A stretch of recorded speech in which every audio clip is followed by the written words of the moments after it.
आज सकाळी सकाळी ना स्कूलला जायचं सोडून टीचर स्कूलमध्ये काय शिकवते हे प्राव्या मला एक्सप्लेन करत होती. तिच्या मागे लागून लागून तिला म्हणत होती, अगं चल गं, स्कूलला जायला उशीर होते. पण आमच्या मॅडम काही यायला रेडी नव्हत्या आणि त्यात मला ती म्हणते, मम्मा तू क्यूट क्यूट दिसते.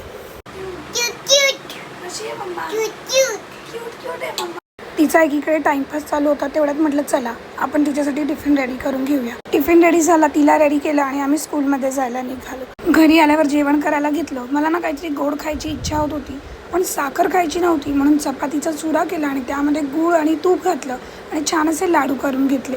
तुम्ही असे लाडू कधी खाल्लेत का? मला कमेंटमध्ये नक्की सांगा. प्राव्या स्कूलमधून आली, म्हटलं चल टेस्ट कर. तर तिने लगेचच एक बाईट घेऊन नाही म्हटली. बोलते मला नको चपातीच्या पिठाचा लाडू. आता तुम्हीच बघा, या एवढूशा चिमुरडीला कळतंय की मी तो लाडू चपातीपासून बनवलाय. मला वाटलं होतं तिला कळणार नाही आणि ती गपचूप खाईल, पण नाही, आमच्या मॅडम तर माझ्यापेक्षाही हुशार आहेत. थोड्या वेळाने तिला जेवण वगैरे बघून झोपवलं आणि उठल्यानंतर ती आपला गिटार घेऊन बसली आहे. थोड्या वेळ गिटारवर गाणी म्हटली आणि त्यानंतर बोर झाल्यानंतर तिने तिचा माईक घेतला आहे आणि आता माईकवरती गाणी म्हणते. तुम्हाला या दोन्ही प्रोडक्टची लिंक हवी असेल ना तर कमेंटमध्ये लिंक टाईप करा. कसं करतो tiger? Cat cat, dog dog, pig pig.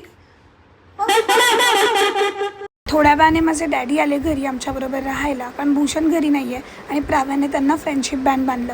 त्यानंतर झोपायच्या आधी बाबांना एक स्टोरीही सांगून दाखवली. ती स्टोरी जर तुम्हाला ऐकायची असेल ना तर फॉलो करायला विसरू नका. आणि हो, आय होप तुमचा दिवस छान गेला असेल. पुन्हा भेटूच उद्याच्या व्लॉगमध्ये.